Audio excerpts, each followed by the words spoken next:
Amici, dopo mesi di utilizzo, dopo sperimentazioni, osservazioni e tantissime cose che mi sono appuntato negli ultimi mesi da quando la sto usando, oggi parliamo di lei, della Sony A7 III nel 2024, in un contesto che è cambiato molto dal 2018, l'anno in cui è uscita questa camera, che quest'anno compie 6 anni. Vediamo se nel 2024 è attuale e per quali funzioni, quali utilizzi può essere ancora attuale.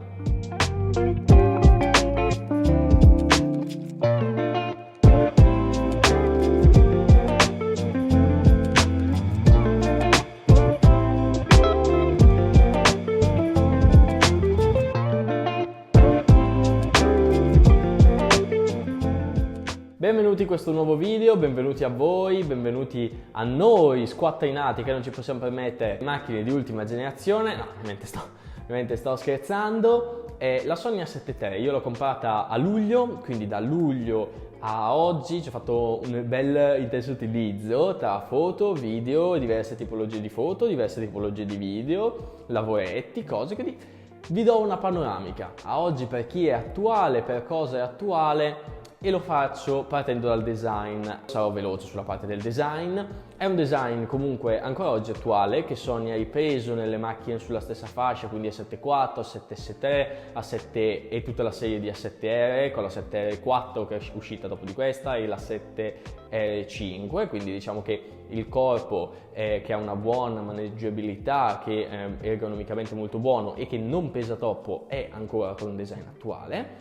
A livello di funzioni, porta delle funzioni molto interessanti, come sapete il doppio slot, se siete su un livello fotografico o anche video, insomma, di un certo livello, vi aiuta a creare una copia dei vostri file già in camera e evitate, riducete il rischio di perdere il lavoro. Lo sportello è fatto molto bene, in questo caso gli altri sportelli invece non mi sono trovato assolutamente per niente bene. Sony non so perché ha capito anni dopo che gli sportelli vanno fatti semplicemente che si aprono e si chiudono senza fili strani che non danno minimamente il senso di affidabilità. Mi sembra sempre di essere un passo da spaccare su tutto. A me con questi sportelli che si aprono così la mia esperienza che non è stata molto comoda, anche perché all'inizio caricavo, anziché col cavo USB-C, caricavo col cavo micro HDMI e per spostarsi la macchina sopra una specie di alzo e fuori la macchina. No, ma un incubo, quindi veramente no. Sapete, qua a livello di design l'hanno capito anni dopo che si potevano fare le cose anche un po' diversamente. Poi sempre a livello di funzionalità c'è lo schermo che non si può girare di 180 gradi, è una cosa che nei video di YouTube parlati così magari un po' patisco, mi piacerebbe vedermi. Allo stesso tempo però quando scatto fotografie o faccio video in cui ho la camera così, preferisco avere lo schermo in questo modo inclinato, così da non decentrare il mio punto di vista rispetto alla scena, che magari per alcuni movimenti, per alcune cose al primo tentativo può disorientarmi o comunque preferisco dall'utilizzo in mano, mentre invece comunque lo schermo che si gira implica che tu quando vai a fare un lavoro per inclinare lo schermo comunque decentri il punto di vista dello schermo rispetto al sensore. Solamente il sistema di A7R5, che è fatto molto bene, ha la possibilità di articolarsi in più modi, non dà un senso di resistenza magari dal punto di vista del design, però dal punto di vista funzionale quello è fantastico, e infatti sentivo molti colleghi che sono veramente molto contenti dell'utilizzo e dell'esperienza. A porte siamo messi bene, a tasti e funzioni siamo messi bene, manca l'HDMI a livello di porte, però non so quanto, poi io non ne ho mai sentito la necessità. A livello di tasti e funzioni siamo messi bene, mi sono trovato molto bene, sono programmabili ovviamente i vari C3, C4, C2 eccetera, quindi crei il tuo setup per le tue cose che ti è più comodo. E quindi a me sinceramente mi sono trovato molto bene. Anche il tasto REC, che è in una posizione un pochino strana, comunque personalmente mi sono trovato abbastanza bene, quindi ci siamo. Ricordiamo che la Sony A7 III ha delle caratteristiche interessanti, quindi un sensore full frame da 24 megapixel stabilizzato con una buona qualità, e ovviamente il full frame è il motivo per cui ho scelto questa camera, e ai vantaggi del full frame, come sapete, vi permette di alzare maggiormente gli ISO, vi permette di avere una qualità maggiore anche magari in fase di stampa. Per quello che serviva a me, diciamo che era importante il fatto, cioè, tra i miei fattori che mi hanno portato a scegliere questa camera, sicuramente il full frame era una bella fetta delle caratteristiche importanti. Ecco, la gamma dinamica dei file è molto buona, lo stesso file su Lightroom ancora oggi è molto ben malleabile, ti dà la possibilità di giocare molto bene a livello fotografico con luci, ombre, recuperando luci e ombre anche con delle modifiche abbastanza invasive. Diciamo che non vai troppo a intaccare la qualità del file, ovviamente il RAW sto parlando. Ovviamente poi, oltre a dirvi questo, non vi sto qua a elencare la scheda tecnica, perché ci sono le recensioni del giorno in cui è uscita e c'è la scheda tecnica che vi potete andare a leggere. Non è il punto di questo video, in quanto andiamo ad analizzare l'attualità di questa scheda tecnica nel 2024. Vi introduco anche delle caratteristiche a livello video: arriva fino al 4K a 30 fps, mentre invece in Full HD a 120, dispone dei profili colore con anche log, HLG, che in questo caso tipo io in studio utilizzo tantissimo, mi piace proprio la pasta che ha il log e tutte quelle cose lì, quindi c'è. Queste sono le caratteristiche principali: trasmissione video 8 bit e anche qua scheda tecnica sempre disponibile in descrizione. Parlando della mia esperienza lato foto, ci siamo. La Sony A7 III è sicuramente ancora oggi invidiabile, porta tutti i vantaggi di un sensore full frame, retroilluminato stabilizzato, la resistenza agli ISO c'è, è molto buona e il file è malleabile, si possono recuperare delle ottime luci, ombre con Lightroom e senza distruggere, diciamo, il file RAW. La messa a fuoco è fulminea, con tutte le lenti che ho provato si è sempre comportata molto bene. Io nel mio lavoro, diciamo, in studio non mi muovo troppo, però magari nel approccio alla street photography sono molto in movimento, quindi mi piace avere le fotografie sempre a fuoco, sempre nel modo giusto, soprattutto lavorando anche con lo spot flessibile regolato con il joystick a livello di messa a fuoco continua.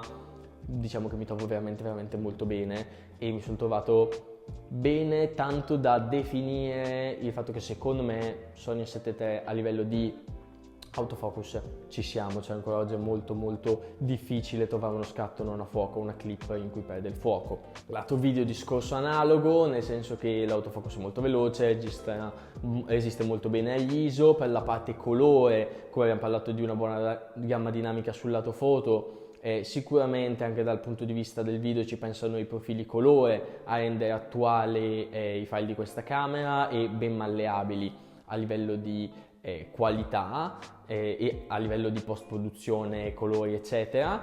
Io per esempio utilizzo sempre il log qua in studio perché ho una bella LUT, ho delle belle correzioni che a me piacciono e danno un look che a me personalmente soddisfa. Sicuramente per l'utilizzo che faccio io mi soddisfa pienamente.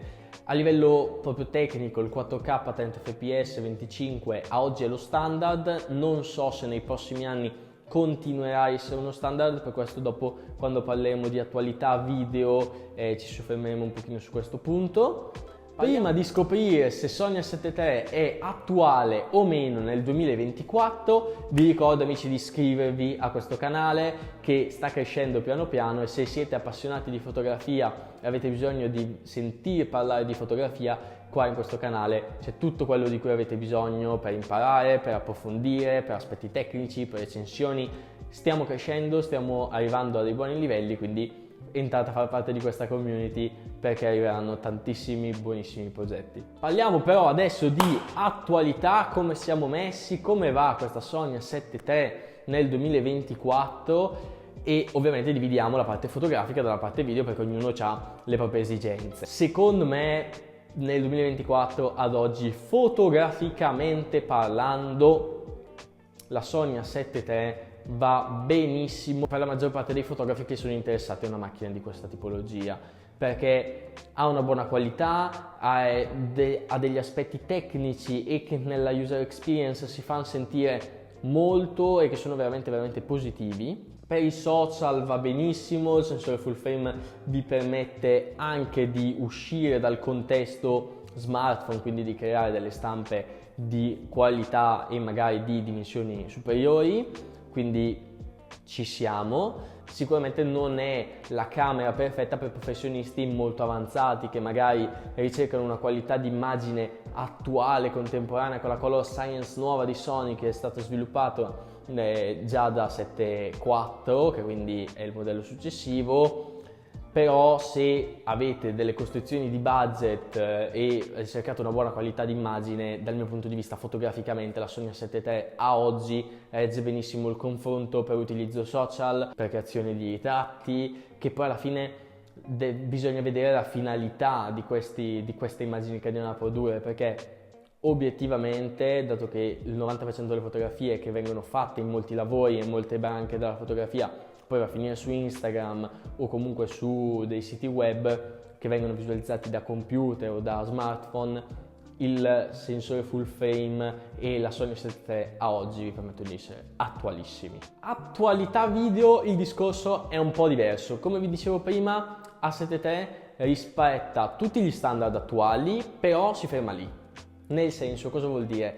A7 III sicuramente ha una buona qualità sia sotto il punto di vista dell'immagine in sé che delle caratteristiche. I profili colore sicuramente a oggi la rendono attuale e contemporanea ancora per certe tipologie di utilizzo, però non mi sento di consigliare questa camera per videomaker, puri videomaker oggi, perché rischia di non essere più al passo con i tempi in breve tempo, come dal punto di vista fotografico.